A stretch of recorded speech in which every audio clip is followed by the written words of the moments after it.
You don't look at LeBron James and think, oh, I could go do that. Why do you look at Justin Medeiros and think, oh, I could go do that? It's the same thing. It blows my mind. And it's one of those kind of mental processes.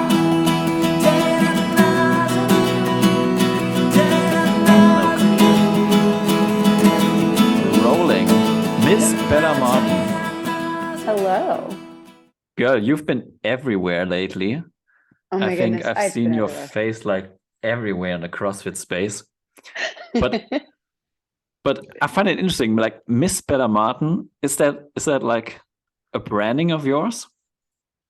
It is now. So it's funny because when I wasn't on I was on Instagram and then I went off Instagram in 2018, came back on in 2020, and I just thought to myself, okay, well let's put like, Bella Martin was already taken. So we might as well just put Hmm.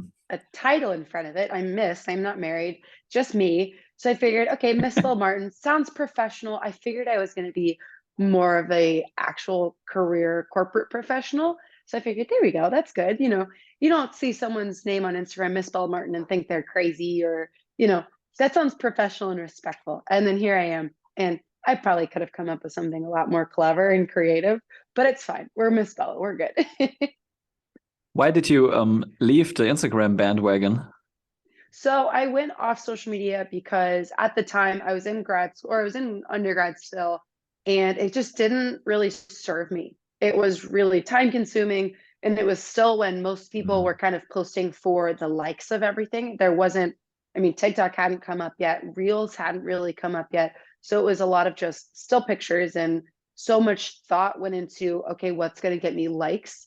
And I realized that just really wasn't healthy for me. So I went off of it for 2 years. And then by that point, when I came back on, I was in grad school learning about personal branding. And I figured, okay, why don't I Mm. put everything that I've learned in school on this Instagram page, see if what I'm learning actually works. And then I can tell you, reading these books, I can tell you what works and what doesn't. And then you can see my Instagram and you see the numbers speak for themselves. The content shows and everything works. So it's kind of cool. Interesting. Because I thought like it, I'm a photographer, and some years ago I did wedding photography, and I thought about a name. Like I thought, yeah, it's just boring to use your name to market it on the internet. So I was Oh thinking yeah. about, and then I called my webpage like in German, like the Mr. Photographer. So it sounds cooler in German. So, but it was a branding, and my friends were always like, "Oh, that's so clever! Everyone's gonna And you're like, find you then." So I thought about it like, maybe this is like a branding thing. So, I but wish it interesting, had a little bit more thought. yeah, but interesting that you kind of studied it. Do Yeah. Who's really good in that in our space, in your opinion? Hmm. So I think people that have kind of found their step, I would say on a guy's perspective, I would say Nick Matthew does really well. And he's kind Mm, of not newer to the scene, but I think he really found what people identify about him and like about him, and he's run with it. And everything he puts out there seems very organic. And you go to his page and you think, oh my goodness, yeah, I like this guy. I like what he's putting out there. He's showing the highlights, he's showing the lowlights of being an athlete, and it just feels real. And you go to his page and you think, yeah, I relate to that guy. I want to support that guy because what he's putting out there, I really appreciate. So I think for a guy, he does really well. yeah, interesting. The crop top does it. Crop top. Yeah. And it's funny because I mean, sometimes you think this is something about me that I think is special. And then you show it to the world, and sometimes people receive it really well and they respond to it. And yeah, they'll hold on to it. That's a cool bandwagon. I would say Danny Spiegel, Girls Who Eat. That for her, she was like, all right, cool. Let's Hmm. see if people really like that. And they did. And it caught on. And she's been able to brand off of that. With Nick, crop top Nick, I mean, you go to any event that he's at, there's people wearing crop tops, guys are in crop tops, girls are in crop tops, kids in crop tops. Everybody is missing 50% of their shirt, and it's all support him. And it's pretty cool. Yeah, that's pretty interesting. Like, Yeah. but there's still a difference. Like for me, there's a difference between like guys like that who Mm-hmm. found like a really unique thing which sticks to them, but there are also like people which are like naturally like have this, they're just themselves. It seems like that. Like, for example, like if you look at Colton Mertens like Instagram, he's a pig farmer and he's showing that, and you're like, that's kind of cool. Yeah, you know, the guy is like a pig farmer and he works out in the pig farm, and that's just crazy for me. But that's also like another kind of really cool like branding, which is just totally natural. Like, yeah. I mean, all of these athletes are so fit, and most of them are very attractive humans. And so then it comes down to it, okay, how can I distinguish myself from all of these other really fit, really, you know, beautiful people? What am I going to do? What makes me different? Unless you are the most beautiful or the most handsome, something else has got to come into play, or you're crazy fit or really good at something. Something has to be there that can really push you forward and help you brand yourself. Some people understand it and they can really play on it. Some people think, okay, yeah, I know what people like and I'm going to put it out there, and here we go. People like this about me and I'm going to play into it. And then some people are kind of on the more fortunate side, and people are going to like their content no matter what they put out there.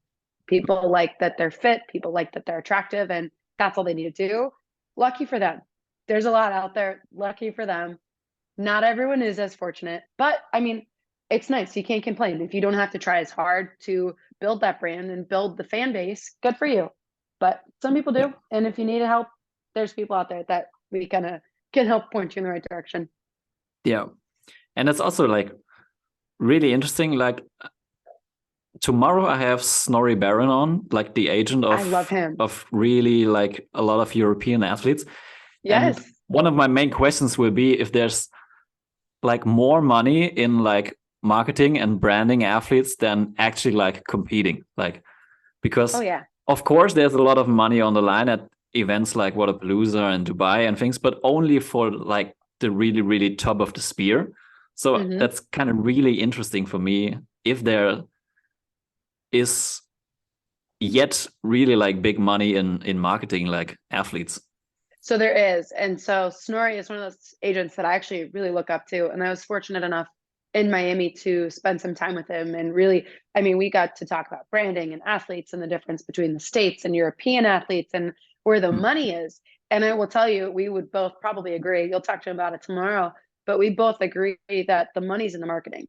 The money's in these sponsorships and these brand deals that these athletes are doing. And if they're lucky enough to have someone like Snorri on their side who understands the business, they'll be set. Even if they're, you know, even if they never win a competition, they'll still be set because they're building a brand that lasts longer than their competitive journey. Because most of these athletes, I mean, CrossFit is not a sport that you will be able to do at that level forever. Some people have been able to do it. I mean, Froning has gone from an elite individual to a team, and then hopefully we'll see him as a masters athlete pretty soon. So that's really cool to see someone who's actually been able to build a brand, but then stay competitive for this long.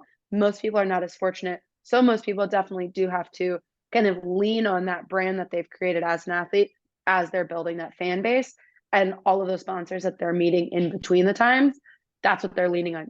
Most of these athletes will live on their sponsorships, not the money that they're making from events. And then the sponsorships also, that money they're getting more frequently. So a lot of them, they'll get money per month, where these athletes, they might compete in January and they'll see the money maybe in March or April.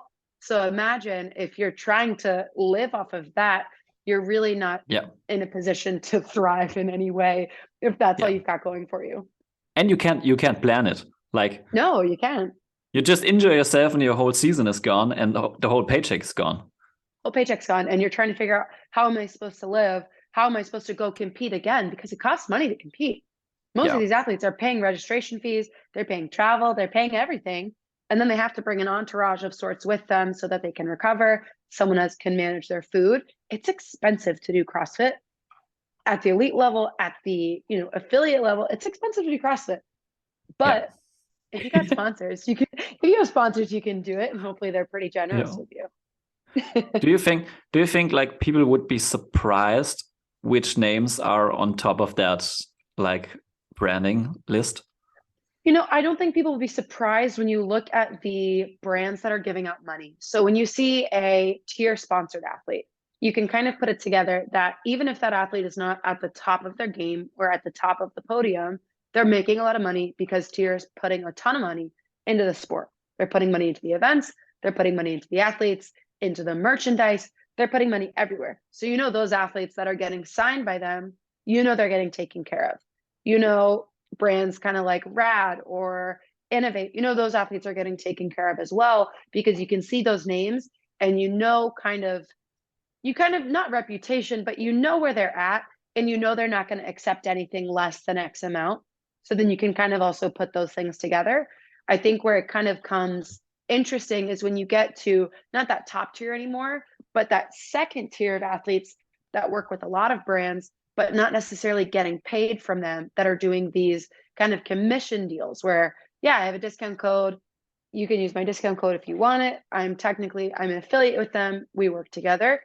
And there's thousands of them, and they're not making a ton of money. They might be phenomenal athletes with big brands, big social followings, but they're not making a lot of money off of this because they just have these affiliate commission deals. So I think at the top, it's kind of pretty obvious. If you know who sponsors who, you can put together how much money they're kind of making for the most part. And then everyone else is it's just tiers. Yep. Like really interesting start of the conversation. In my mind, I was like, so yeah, you just ask how she found CrossFit and when she got into like hosting events and why, and now we're going a whole different route. Here we are with branding. It's my favorite. It's good. I love being able to talk about this because I think it is so important and it's so timely, and it's what's happening right now. People are figuring out how to brand themselves. Agents are starting to pop up too. I mean, I'm sure you'll talk about this tomorrow with Snorri. You know, a couple of years ago, we didn't really have many CrossFit agents. And now almost every big name has an agent that's representing them, which is good because someone needs to have their back. But it's also showing that the sport, as it's growing, is kind of becoming a little bit more professional, because as you're seeing, you know, professional football, professional basketball, hockey, all of these main sports, all of these athletes have agents. So it's good. It's definitely a good thing. It's a good conversation. It shows the sport's growing, and that works for me. That's what I want. That's what we all want. And what you said earlier is really interesting for me, that we have in the sport of CrossFit, we have like different layers. Oh, yeah. And like you made the example of Froning, like he went from individual to teams and now maybe masters. So and I don't see that in many other sports. Like in Europe, for example, like soccer is the biggest sport, but nobody cares about like a masters division or something like that. It's just basically doesn't exist. Like the lifespan of a soccer player is maybe like 30, 33, 34 plus years, and then he's just gone. And that's the lifespan. But in CrossFit, I don't know how it will evolve, but there's still opportunity to like build your brand after the individual competition and just go masters or teams. That's really interesting. I mean, you think about it too. I mean, now we have these teen athletes that are coming through the ranks that are starting to be in the elite individual field. So they've been doing this sport since they were 13, 14, maybe even younger. And they've built a brand, they've built a reputation for being an athlete. Now they're 18, 19 or 20. And they're, okay, here I am. I'm in this field. Let's see what I can do for myself. And who's to say, even if they never go on to win the CrossFit Games, who's to say that once they turn 34, if they're still healthy enough to compete, who's to say they can't compete? And they probably will, because this is their lifestyle. And most athletes, I would say, until something comes up that becomes more important, like a family, or they want to go pursue a different career, because a lot of these, you know, a lot of them started in careers and they decided. Sam Briggs, for example, phenomenal example of someone who, phenomenal individual athlete, could be a master's athlete if she wanted to. And then she said, you know, I'm going to take a step back. I'm going to go pursue my career and I'm going to go do that. But she, you know, that if she wanted to come compete again, she absolutely could. She has the following, she has a fan base. People would love to see her compete again.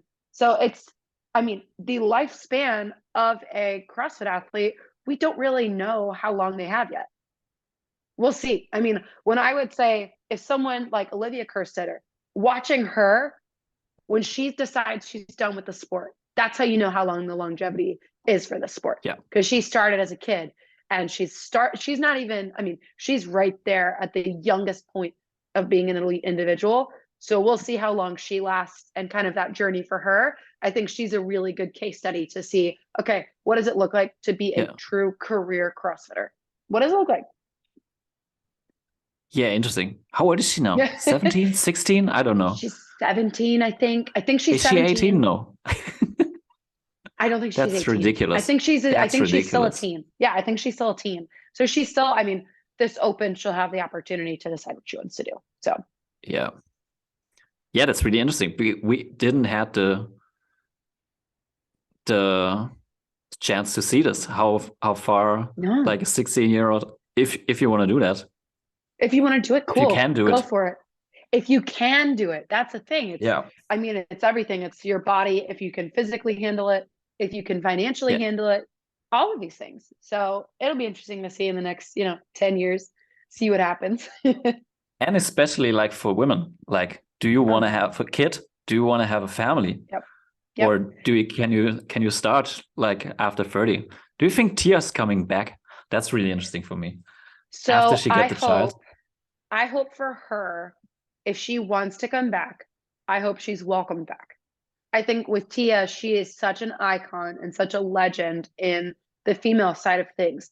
And it's been shown. I mean, Annie came back. So it shows, you can if you want to, and if your body can physically handle it. And I think Tia could probably physically handle just about anything. So if she wants to, I think the sport would welcome her back, absolutely. But I also see Tia as she's had this amazing journey and she doesn't have to prove anything to anyone anymore. She's done what she's wanted to do. She is the best of all time. And it's going to take a long time for anyone to ever come close to what she's done. So if she's comfortable with what she's created and what she's done, I hope she doesn't feel the pressure to come back unless she wants to. Would it be fun to see? Absolutely. Yeah. Do I feel like she has to? Do I feel like she even owes the sport anything? No way. I think she's done more for the sport than anyone could ever imagine. Yeah, for sure. But it would be so cool. Like one of my favorite moments all time. One of my favorite moments all time is when Annie did that snatch at the games, and she was like amazed by herself, like just coming back from the pregnancy a few months later. That was really amazing. Amazing. That story blew me away. That's not the norm. Most women, if they've done CrossFit leading into pregnancy, they're able to bounce back and kind of maintain that general level of fitness once they're done. But competing at that elite level is so different, and it is so taxing on the body that it is truly, it's a miracle, and it's amazing that Annie's been able to do what she's done. And I think her story, it's truly inspiring, but it's not the rule. She's the exception to the rule. She's not if I can do it, you can do it, because most people can't, and that's okay. And if we look at, like, from the branding perspective, coming back to this again. Yeah. Oh my gosh. That's also a really cool layer for the athlete, like amazing. even more like lovable, and I just love that story. Well, it's that, and she can also speak on something that most people can't speak on. I think her and Cara Saunders are two athletes that have had families, and they've been able to maintain that elite level of fitness in a way that almost no one else has ever been able to show before. So they're in this class of, I've been able to do this. This is how I've done it, and I've maintained this. And I mean, I think their stories are absolutely phenomenal, and they're inspiring. Not necessarily achievable, but they're absolutely inspiring. Yeah. And like, I think like really empowering, like, for women. Mm-hmm. Yes. I think CrossFit as a whole has done a lot for women in fitness, because, there's not as many opportunities for female athletes in other sports. And I think it's growing, and I think it's changing. But I think in CrossFit is that one sport where people are actually almost more excited to watch the females compete. I'll tell you, it's so amazing to watch people really support female athletes in this way. And no other sport can relate to this. No other fan base in any other sport understands how loyal and how die-hard CrossFit fans are for the female athletes. And that is so cool. And other sports could probably take a lesson, but it is so different, because I think CrossFit, the rules for women, the rules for men, they're the same. The weights might be a little different, and that's okay. But for the most part, it's a very even playing field. And I think that's why it's so amazing. Yeah. Yeah. I could really like dive into that topic. I watched like a documentary about it in Germany, and it's like about like how men or the men's sports like suppress like women's sports in the history. Yeah. Like from not even letting them play, like from like giving them certain rules and stuff. And I felt it's so ridiculous. Like when you watch that documentary up several times, I'm like, this is such sexism and bullshit. It's unbelievable. But that's also a thing I love about CrossFit. Like it's been like that from the start on. Like girls have been like treated the same, if not better than the guys. And I'm exactly with you. I'm exactly with you. Like I think like this year's semifinal in Europe, the huge one, it's gonna be one of, if not the best like CrossFit competition in Europe. And the women's field, it's just insane how deep that field is. It's gonna be incredible. Amazing. And I think something that is really fun that I've been able to experience with my job is that I get to travel around the world and I get to see these competitions. And I see these athletes that are such phenomenal athletes that maybe haven't made it to the games yet, but that's because the field is so deep. You know, they're these women and these men that I'm looking at them competing against each other and I'm thinking, oh my goodness, this is insane. This is amazing. What they're capable of is so cool. And then they don't even get to go to the games because only so many people get to go. So I think, that's why I'm excited this year with the change of everything, kind of seeing, okay, how many spots are going to be allocated to the European semifinal? Because I think more people should be able to make it because there's a lot more that's on the table over there than people even know about. Yeah. And I'm always talking about it. and they have to be, and they have to do like a pyramid of the qualifiers. Of course. I mean, I think I'm always talking about that. How are they going to handle that? 10 people on the podium. It's true. I mean, it's true. But what is interesting is I think the sport of CrossFit in Europe is growing. While I don't think necessarily the money is there yet, like it is in the States, I think American consumers as a whole, they're more willing to spend money on just about anything, and these brands, the American brands are just, they're pushing money out to anybody, and so the American athletes, they're set, they're good, 1 through 50, they're pretty good. But then when it comes to European brands, there's not as many. And then some apparel brands, some American-based brands don't have distribution in Europe yet. So while they're looking at it, they can't in good conscience sign European athletes yet if they can't even send their product overseas, or they can't even manufacture their product overseas yet. So it's this saying that I think, as the next few years come on, brands are starting to move over there because they're realizing the opportunity that's over there. And then in a way, European athletes, since the level of, competition, I mean, it is so high, but the amount of money that these athletes are making is not close to where the US is making. They can give these athletes a little bit less money, but they're still sponsoring the athletes. And it's good for the athletes because they're making more than they were, but then it's also good for the brands because they're not spending as much money and maybe they can sponsor more athletes and get more European recognition. Things that I think about all the time, probably don't need to, but things that I think about. Yeah, but you're exactly right. Like the sport is like growing like really fast over here. And if you just look from the spectators' perspective, like the European semifinals last year were packed. Yeah. Same thing for Australia, but Australia has a longer history in CrossFit, I think. But I would say Torian Pro and Madrid Championship, those two events, I mean, they're completely different communities. European community, Australian community. I am so inspired by those two because the stadiums were full. Fans were excited. People were loud and engaged, and they showed up. In Australia, the weather was terrible. It was cold and rainy. People were still there. In Madrid, it was still beautiful. I mean, the weather in Madrid was perfect, but people were still there, and it was so packed and crowded. And so it's so fun to be able to go to both of those and see the sport growing over there in completely different parts of the world.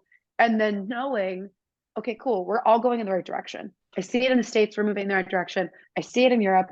I see it in Dubai. I see it in Australia. We're all going in the right direction, which is good because overall, as a whole, for the sport to grow, it needs to grow internationally. It doesn't matter if the US is taking off, if the rest of the world is lacking. And so I think seeing that growth overall as a whole, it's very encouraging. Yeah. So let's make a shift. How Okay. have you stumbled into CrossFit? Okay. So I love this story. So I was not necessarily a CrossFit naysayer, but growing up, CrossFit at the time did not have the best reputation in my parents' minds. And my mom was a fitness professional. So I just kind of followed and did what my mom told me to do. I was a swimmer. My mom was a swimmer. She never did CrossFit. So I never did CrossFit. It just wasn't what she encouraged me to do. And so in college, I had a friend and he loved CrossFit, absolutely loved it. And he told me, hey, you should do CrossFit. Well, my mom told me I probably shouldn't do CrossFit. She told me I'd probably get hurt. So I didn't think it was going to be for me. Plot twist, I showed up, one of the local boxes in my college town had a free week. So of course I was going to go see how it was. And then I've done CrossFit almost every single day since then. So it's crazy to go from this, I don't think that's for me because maybe historically it didn't have the reputation of something that I was looking for, to this is my lifehood. This is what I do every single day. And I get to do it every day. And I absolutely love it. I feel the best I've ever felt. I'm the healthiest I've ever been. And it's provided me opportunity to go see the world and find a job that I never even knew existed. So it's really cool to see how, I mean, from going from maybe this isn't for me to this is my, not my entire life, but so important to me. It's kind of it's a funny story. It makes me laugh. Yeah, that's really cool. Yeah. What year was that? What year was that? It was like right around 2019, 2020. So kind of right before Ooh. COVID, which is a Oh crazy man. time to start COVID too. I Yeah. mean, everything was shutting down. I had seen CrossFit, I'd seen some of the documentaries, seen the media, seen all of this, and I knew about it. I just didn't know that it was for me. So I know all of this. And then I decided, okay, I'm gonna go try this workout and see how I feel. I've done all these other workouts. I can't imagine it's gonna be as cool as everyone says it is. And it absolutely was. And it makes sense to me coming from the maybe this isn't for me, kind of intimidated by it, to okay, now I understand why I was intimidated. Here's how I can, change that narrative for other people. Now, where I'm at in CrossFit is it can be for everyone. The way that you watch it on, on YouTube or when you watch it in these documentaries, that's probably not for you. The Yeah. elite level of competition, that's probably not for you. Do most people need to be able to do very heavy lifts? No. Do they need to lift well? Yes. Do most people need to know how to walk on their hands and do parallel handstand holds? No. But can you gain shoulder stability and strength from learning how to hold on, a handstand press or a handstand hold? Absolutely. So I think there are lessons within CrossFit that go across every single type of person, type of athlete that I find amazing and inspiring. But I think part of it was there was this idea of you had to compete, you had to be the best, you had to be intense, you had to do all of these things. And there was this idea that you weren't going to get coached to do it. You're just kind of trial and error. And that's so not what CrossFit is. Or Yeah. in my experience, that's not what CrossFit is. There's so much education if you want it. Also, again, if you want it, you have to go find it. You have to be Yeah. willing to accept help, which I think is also, if you want to do bodybuilding, you don't really need a ton of help. You can go in and you can squat and you're fine. Or you can go in and do bicep curls and you're fine. No one's going to tell you otherwise. But if you're trying to learn how to do a kipping ring muscle up or a bar muscle up, you're going to need some instruction and you're going to have to understand, I don't know how to do this. I want to learn how to do this and I want to do it safely. So I think if you're one of those people that can put your ego aside, which is hard for a lot of people, especially when it comes to fitness and wellness, because I think the way we see ourselves, we want to be capable. We want to be strong. We don't want someone to tell us, hey, you're not good at that. Or, hey, I think I can help you. It's this weird dynamic that I think a lot of people struggle with, that once you put that aside, CrossFit's so beautiful. And there's no true limit to what you can accomplish for yourself. Yeah. Yeah, that's you made a good point. Like the athletes, like the elite, there's this fine line of like people dragging into the place because of them, Yeah. and like, Yeah. oh, that's way too extreme. Yeah. There's I mean, I can this fine line. absolutely, you see these athletes lifting, snatching 330 pounds, or, Yeah. clean and jerking just about 400. And you look at them and you think, I want to do that. But scale it down to where I'm at. I don't think I ever need to be able to snatch that. If I can snatch my body weight in my lifetime, that's pretty cool. That's a great feat. If you can squat 2.5 times your body weight, that's a cool feat. There's so many, actual benchmarkers and milestones that CrossFit allows you to go find and really push those boundaries. But if you are convinced that by doing class, you're going to go to the games, you're going to get hurt and you're going to be disappointed because it's not what you think it is. Yeah, I always laugh when like people, like especially women, when they see like competitive CrossFitters like in a women's seat, and they're like, oh, I don't want to look like that. And I'm I like, know. in my mind, I'm like, yeah, in the first place, it's pretty cool to look like that. But in a second, I don't think you have the discipline to look like No. that. Yeah. No, and I mean, as a woman, I can tell you, I get that all the time. Most of the Yeah. time, I would say people, they see me and they think, oh, that's really cool. She does fitness. She has muscles. Good for her, whatever. And on the other side, I mean, even close friends and even part of, some of my family see me and they're like, oh, I just don't really want to look like you. I don't think CrossFit's for me. And I'm thinking to myself, you don't like the amount of work that you have to put in to build muscle is a lot. And then Yeah. there's where I am. And then there's where these games athletes are. And I'm thinking to myself, I can't imagine adding any more volume to what I'm doing. If you put it Yeah. in perspective, these women and these men, the work that they put in for the amount of time that they're putting it in, absolutely insane. Most people don't have the discipline to even be in the gym that long. And then you also have to have your nutrition in check. You have to have your sleeping in check. You have to have all of these other things that are working perfectly for you so that you can go do that. If you think that by going to a CrossFit class 4 times a week, you're going to end up looking like Danny Spiegel, with you're just wrong. You're just wrong. And that's okay. We're all wrong sometimes. But I think that's one of those things that people, I mean, it's inspiring, but at the same time, it's discouraging. People see Yeah. it and they think, oh, if I do this, I will look like that. Well, no, there's a lot that comes in between the two. And so I think being able to be in CrossFit and have, other people that use their social media platforms to say, hey, yeah, I do CrossFit, but I don't compete. I think that's important. That's part Yeah. of, for me, I mean, I do CrossFit. I have zero desire to be on the competition floor in a competitive way.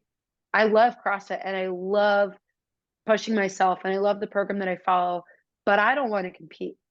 So as fit as I'll ever get for myself, I will never think, oh, I'm going to go try to do that qualifier because I want to compete.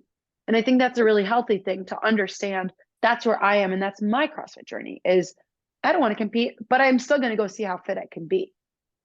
You don't have to compete if you do CrossFit. You can come in Yeah.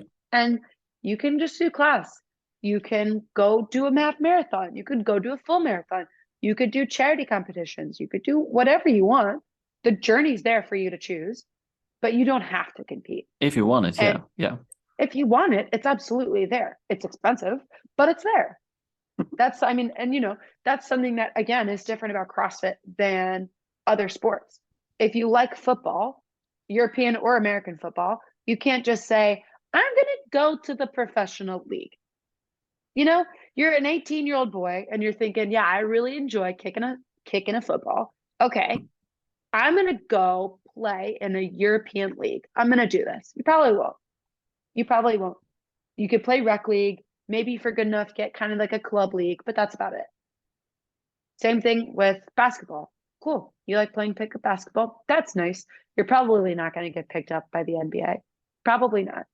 But it's interesting that in CrossFit specifically, there's that mindset of, well, I do CrossFit. I can probably go to the games. It's so strange to Yeah. me. And even where that comes from, it's a sport. It's a professional sport. that people come into every single day and then think that they'll make it that far. And you're thinking, you don't look at LeBron James and think, oh, I could go do that. Why do you look at Justin Medeiros and think, oh, I could go do that? It's the same thing. It blows my mind. And it's one of those kind of mental thought processes that I think about all the time.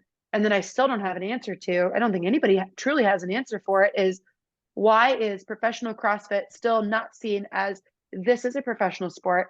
And the people that are at the games are professionals. This is their life. This is their job. The same way that players in the NFL, it's their job. Players in the NBA, any professional league that you see. Why is that not equal? Why does it not equate? Where does the mindset change? It's just something that I think about. It's crazy. Yeah. Yeah, I think we're just not that far on the road yet. We're just too young as a sport, you know. And there's still this, like you said, like the margin between like CrossFit the sport and CrossFit the training protocol is like really thin. Like that's why everybody's thinking, so yeah, I can do that. Yeah. I follow also, Mayhem and I can't do that. Yeah. But I think that's also beautiful that you can do that. If you have the dedication, you can absolutely do that. And I think in other sports that's not the case. Like, and I was talking to Jonas Müller, he's an athlete from Switzerland. He retired yet, but he said that dragged him into CrossFit because he was doing professional soccer before that in Europe. And he said, like, in soccer, there are so many things which can track you down. Like, if the coach doesn't like you, you can train as good as you can, but he doesn't let you play. Like, and in CrossFit, it was just like, what I'm putting in, I'm getting out.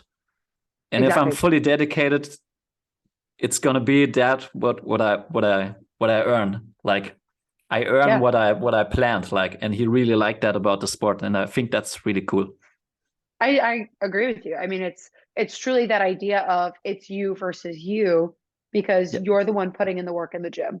You choose the program you follow and you choose your coach, but it's you versus what you want to be able to do. If you want to squat heavier, okay, get on a cycle, go squat more. If you want to be better at gymnastics, all right, spend the time to do gymnastics every day. If you want to go to the CrossFit Games, there is a path for you and you can do it. But just because you do CrossFit does not mean you have to, and does not mean that is a goal that needs to be in your mind. Yeah. And when did you start like hosting events? Pretty quickly after I started doing CrossFit, actually. So I really started doing CrossFit. Wow. Yeah. So I started doing CrossFit, and then I started coaching because in 2020 I needed a job.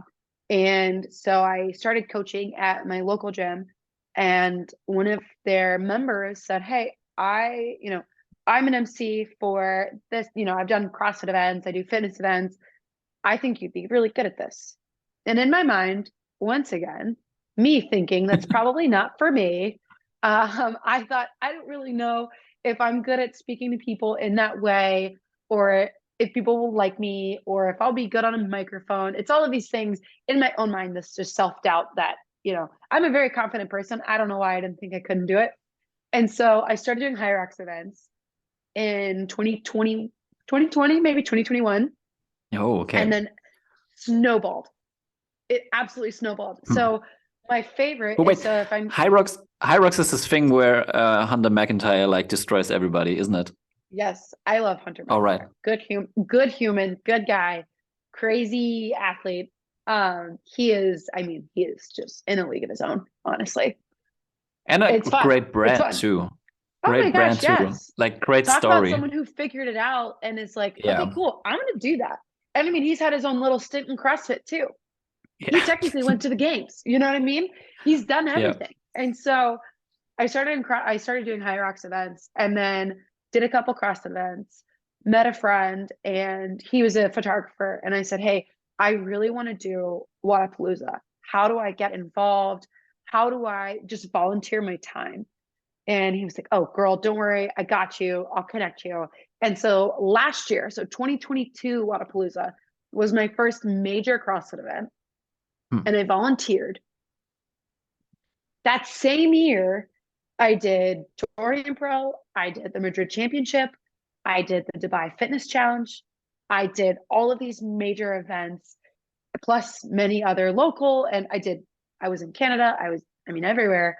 And then this past couple weeks ago, I was back in Miami for Wadapalooza, and I called the elites for the whole weekend.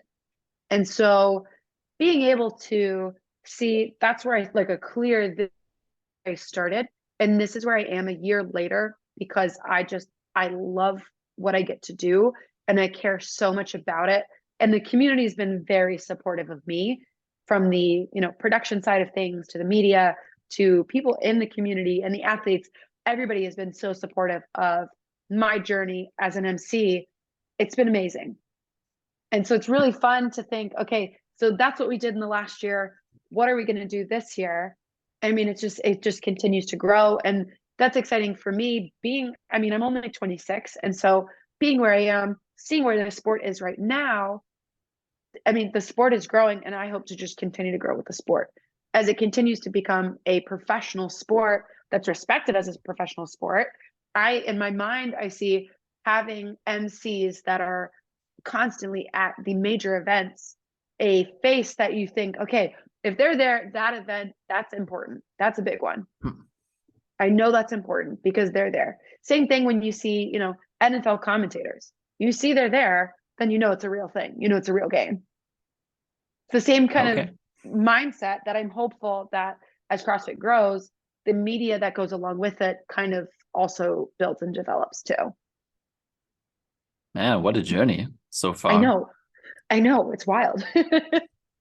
But for the people like watching the show who never been to a CrossFit competition, yeah, or always watch a stream, like what is actually the job you're doing?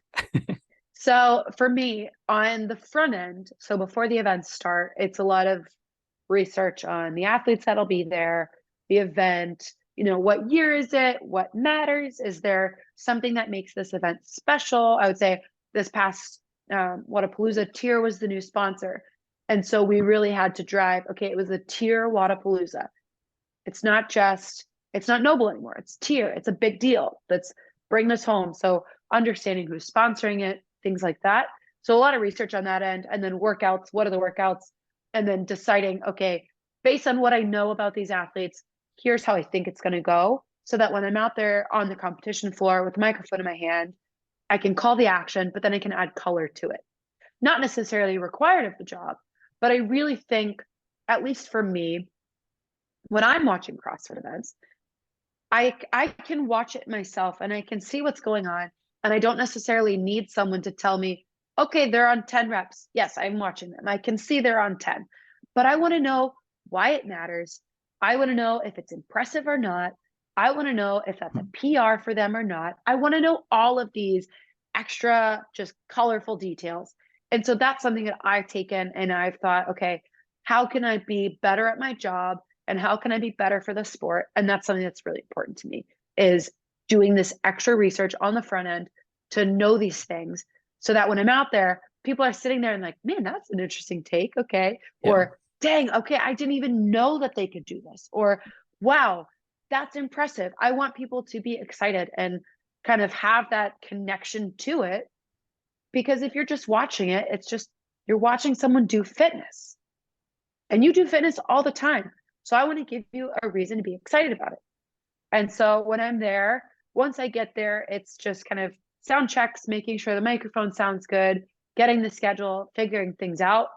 And then once I get the schedule and all the heat sheets, I go through all the names, making sure I can pronounce them, and making sure if someone says something a little differently or they have a nickname, things like that, or if there is a certain number of athletes from a specific team, making sure I highlight that. If a team is bringing, like I would say for Wadapalooza, Training Culture brought 25 people to Miami from Spain. And that's unreal. I mean, Imagine thinking in my mind, I'm thinking, okay, thinking about y'all at the Madrid airport, 25 of you, then hopping on a flight to go to Miami for a CrossFit competition. Yeah. That to me blows me away. But if I didn't do the research beforehand and I didn't know them, I would never know. And then no one else would be thinking, Oh, that's actually pretty cool that 25 people came from Spain for this, from the same team. So there's that. That are the guys from Spain, aren't they? Yeah. Yeah. Yeah. They're from Spain. They're some of my favorite Yeah. people. They're wonderful. And they're all very fit too. So they're Do they fun. have hard names to pronounce? I wouldn't say their names are technically that challenging. I think for the most part, if you can kind of understand European names, you're pretty good. Yeah. I always say that the most challenging name that I've ever had to say was, and the one that still stands with me the most. So an athlete and her husband they're from Torian Pro. Their last name was Ta'omuafa'omuina. Okay, And say I saw that this, again. yeah, Ta'omuafa'omuina. And so I Okay. saw this name and I thought to myself, oh my goodness, I don't know how to pronounce this name. So I spent probably 30 minutes trying to figure out how to say it. Once I figured it out, every time I would see her name is Rachel. Every time I would see her, I'd say it in my head a few times, and then I would say it on the microphone because I wanted to get it right. Because that is one of those names that you see it on paper, and I instantly knew people probably don't often get this correct. But when you're at that level, you're at a semifinal. Your name should be pronounced correctly. You know, it's a family name. It should be pronounced Yeah. correctly because it probably matters to you. And no one likes to hear their name pronounced more than yourself. Like, that's what people love. And so I said her name correctly. I thought I said her name correctly. And then I did. Her husband reached out to me after the event and said, hey, it actually means a lot to us that you said it correctly Oh, that's because no pretty one ever cool. does. And that's cool because something that I took so seriously as part of my job meant something to them. And no one tells me you have to say their names correctly. Yeah, people hope you do. And I get names wrong sometimes. But then all it takes is someone to say, hey, this is how you say it. And then hopefully I'll never say it incorrectly again. But it's also one of those things as an MC, we have to be so responsive where something changes. Okay, I have to be responsive. If I say your name wrong, just tell me, I'll get it correct. Or if you want to be called something else, just tell me and I'll say it differently. It's I'm for the people. And so whatever they say, that's what goes. So that's yeah. It's a lot of just kind of making sure things sound good. Timekeeping, making sure we're on track, ready to go. If an event is behind, it's typically, I would say 50% the event fault, 50% the MC's fault. So if I'm not making sure, hey, we're starting these heats on time, and my kind of stagehand and floor manager is not on time, then the event will fall behind. And that's, that's part of my job as well. Hey, we got to start these on time. Interesting. And nobody wants to say, all right, we're starting, but it's also the athletes, they think about it too. So in Miami, I had athletes tell me after the fact, they're like, we got out there and then you said, all right, we're getting going. And you gave us like 30 seconds. And I appreciate it because we got going. We did it because they'll stall and they'll ask questions and they're nervous and they don't really want to start yet, but we're going. We have a schedule, especially if it's on a broadcast. You've got to follow that schedule. And so staying on time is part of that job as well. Interesting. Can you that's gonna be really impressive if you can do it. Can you pronounce like Sarah Sigmundsdottir's first name? I don't think so. I've never had to. I don't think so. I think she's one of those athletes. So the Icelandic athletes, they're fine with going by their Americanized names. So someone like Sola Sigurdardottir, she's fine with going by Sola. You call her Sola, you call her Sola, either way. Sarah, Katrin, Annie, they're all fine with going by their Americanized names. I think if they ever said, hey, can you call me by this? I would do my very best and I would try and I would learn. And I probably could figure it out. And, if I'm sure Snorri can do it and he can help me out. He could, he's got my back. But that could be really cool if you just learn it and then at some interview or something, like after the event, you just call them by their real first name. You're gonna be people look at you like really impressed. You can do that. And I think it's one of those things that not necessarily people don't always get names right, but it hasn't been a priority. And so, you'll be at major competitions and you'll hear someone's name get pronounced incorrectly. And while it's not the biggest deal in the world, it matters. So trying to, place emphasis and importance on that is something that I try. And again, I'm human and I make mistakes. And sometimes there's names that as an American, I'll think it's pronounced one way and it's pronounced something else. And then even sometimes there's American names and I'm looking at it and I'm thinking, let's go one of two ways. I think it's going to go one, and it's the opposite. But I try, and then once someone tells Yeah. me what they prefer, it's a lot easier. Are you stressed out before an event, or? Not really. I think I have so much fun that I kind of get out there, and then this, not necessarily like an alter ego, but I would say Miss Bella Martin really comes out. Yeah. I'm pretty calm, and I absolutely love being around people. And then when I go to events, especially international events, when I get to see my friends again, and when I get to see them competing, I'm so excited to see them compete. I'm excited to be on a new stage, on a new floor, in a new country, and doing all these things. I'm having so much fun that I can't think of anything else. I'm not nervous. I'm not, stressed out. I'm having the time of my life. And I think that's something that is, something that I bring to the table as an MC is I'm having fun. And I can almost guarantee you when you watch someone else have fun, you kind of get drawn into it too. You see someone smile and you're going to smile. You see someone throwing out goofy dance moves, you'll probably laugh and you're like, oh, that's kind of funny. That's fun. She's clearly having fun. And when you can engage with the audience and, engage with the athletes too. I mean, they're my friends now. And when I get to see them, fist bumps, hugs, we really love on each other. And it's fun to be out there and watch my friends compete and watch my friends do their job. And they're watching me do my job too. So it's a cool little dynamic. We're kind of it's a really fun ecosystem. Yeah, you definitely bring like a positive energy to the show, that's for sure. I try. I love my job, and I can't imagine if I had been stuck in a career where I was sitting behind a desk all the time and I wasn't able to express myself and have so much fun. I can't imagine where I'd be. I get to live my dream. I get to be around people. I get to travel the world, and I get to help grow a sport and bring positivity and good vibes into it. That's really cool. Will you be at the European semifinal? I won't. I'll be in Bordeaux for Buddy Fit. So I'll be in Europe. Oh, okay. And so I'm hopeful that I'll be able to kind of jump over to Germany and see people after the fact if they're still over there, or even pop over to Spain since it's so close, and go see my friends after and see how it goes. Yeah. And if it goes well, we'll celebrate. And if it doesn't, we will spend time thinking about next year. Yeah. Yeah, when I researched you, I always had this like little part of like one CrossFit documentary of the games in my head.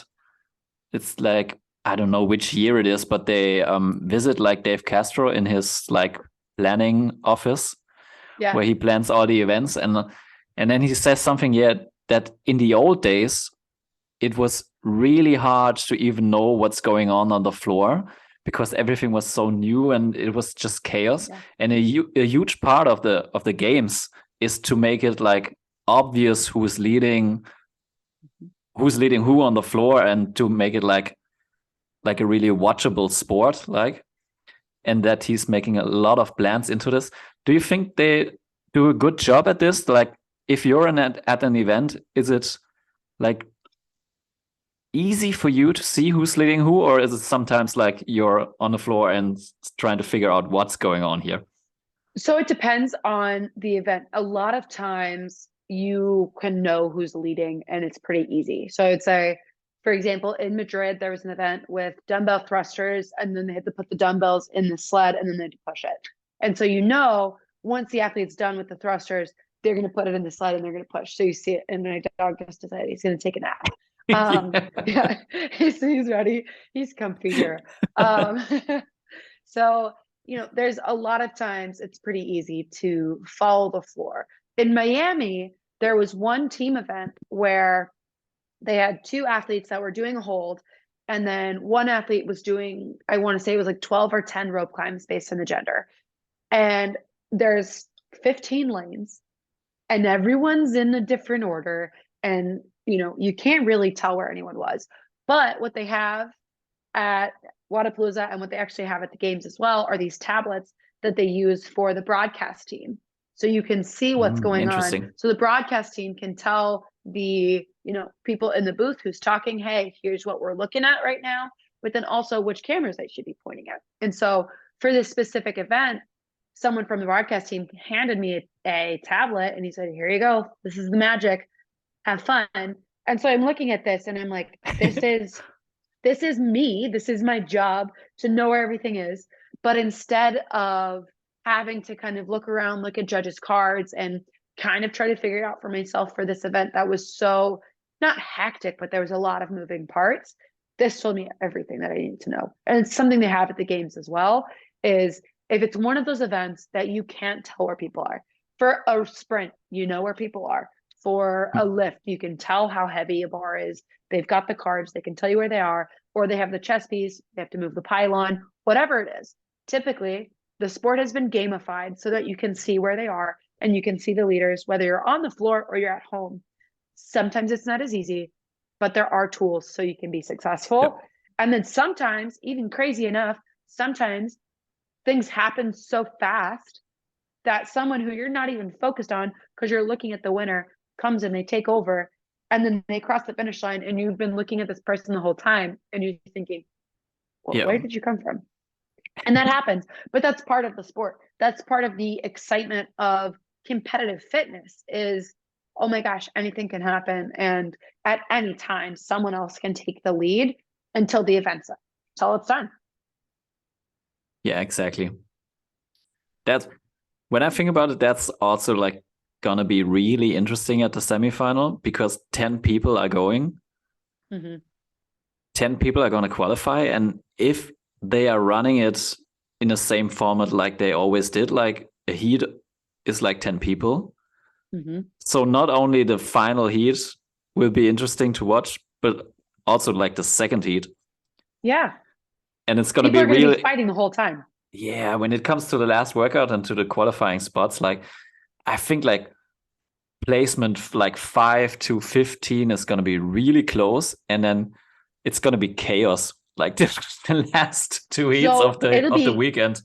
Oh my goodness. So it'll be chaos because of how close the competition will be. But then also you'll have challenges. So athletes are going to contest their scores because that they care, they matter.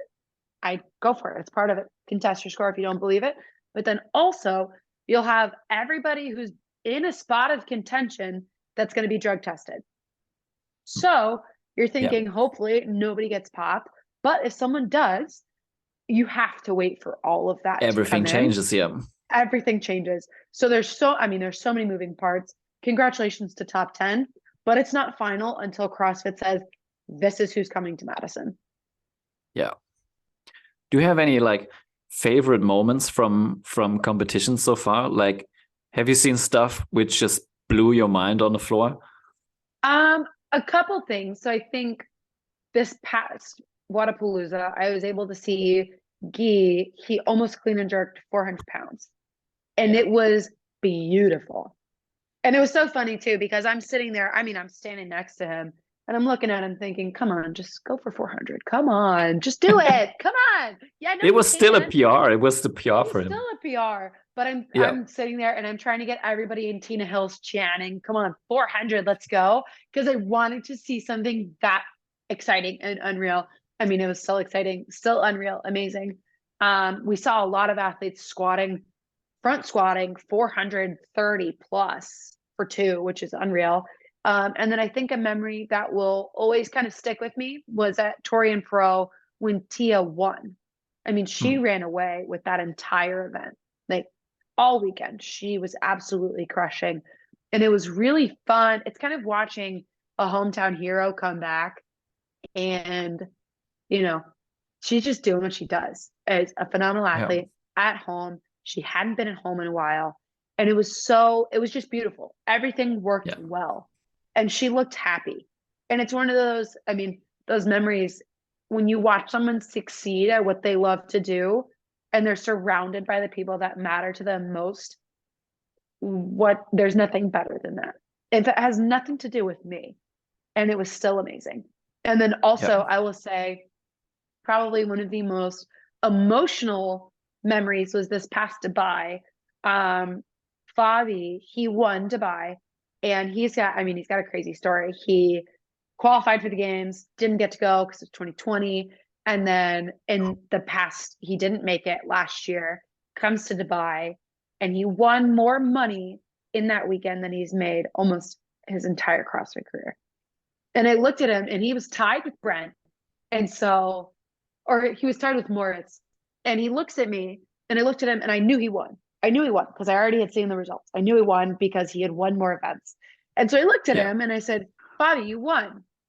And he looks at me and he's like, no, I don't know. It's not sure yet. And I'm looking at him like, no, you won. I'm telling you right now. And he looks at me like, I just don't know. I know I won, but like, I don't know. I don't believe you. And I'm looking at him and then I look at, his friends and I was like, tell him he won. Like they're going to announce his name in 2 seconds. Tell him he won. Tell him to get ready. And then he looks at me and then he looks in the stands at all the training culture people and his girlfriend and just breaks down crying. And like, it makes me kind of sad too, because it was such a happy moment and he's just on his knees sobbing. Yeah. And that's it was an emotional, like, oh my goodness, it was so emotional. And I'm so proud of him because even since then, he's come crazy far. I mean, he doesn't even look like the same athlete. He is just jacked. He looks like a gorilla. He's confidence, huge.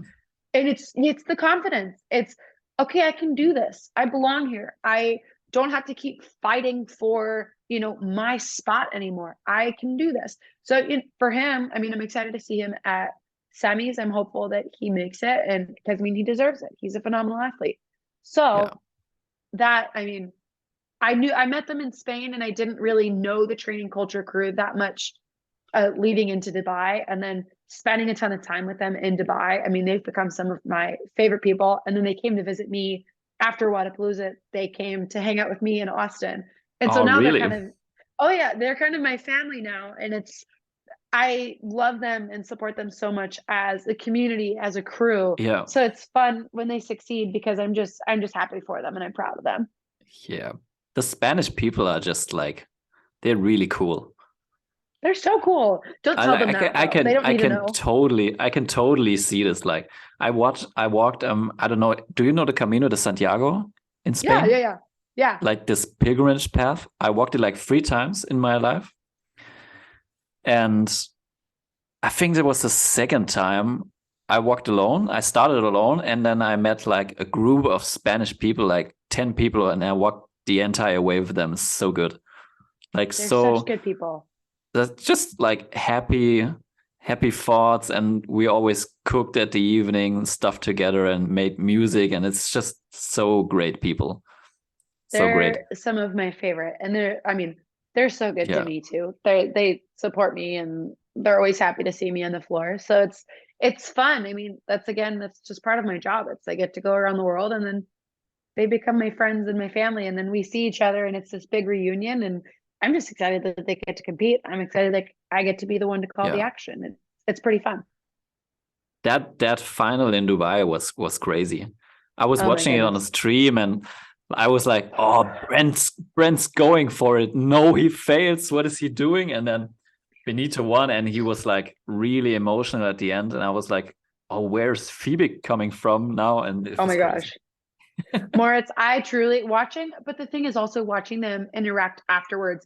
Moritz and Fabi, they're friends. And so watching them kind of support each other and they're like, man, you crushed it. You did really well. Watching that camaraderie, and then also watching Brent come in and he's like, I mean, Brent and I did 4 events back to back to back. He's in a league of his own, honestly. He's just going, yeah, this is my vacation. I'm going to go rack up some money and then get ready for the Open. That's what I do.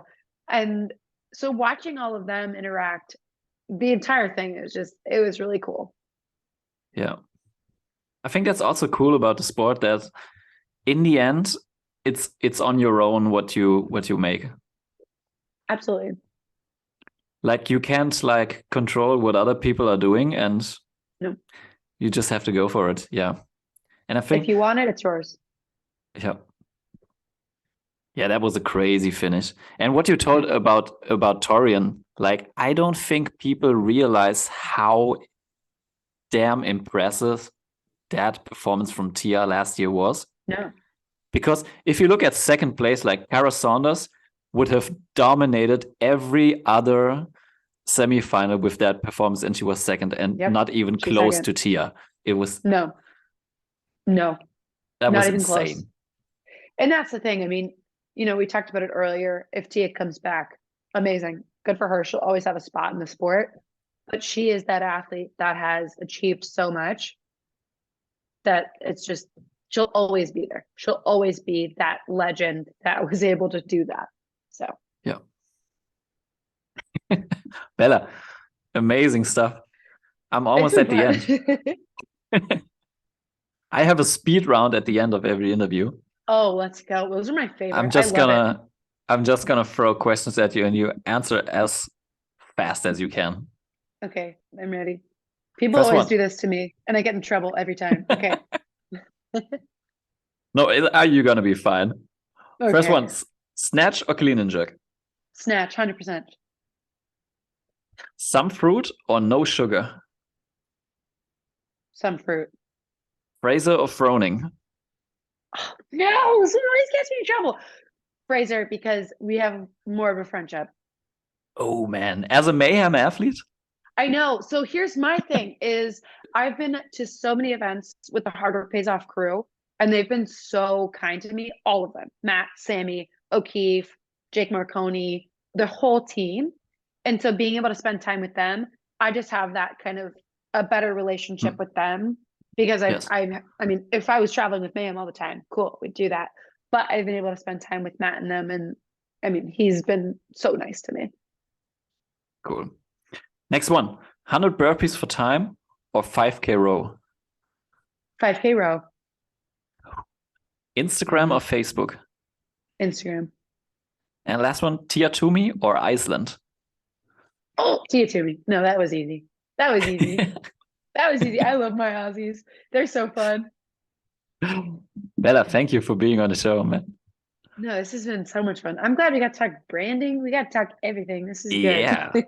Yeah, it was really like the first part was going into complete other direction as I planned, but it's sometimes it's just like that, and it's better than like just a like whole fallout interview, you know? Yeah, I mean, the conversations that we've been able to have today, people want to hear it. It's a timely topic. I love it. I'm gonna stop the recording.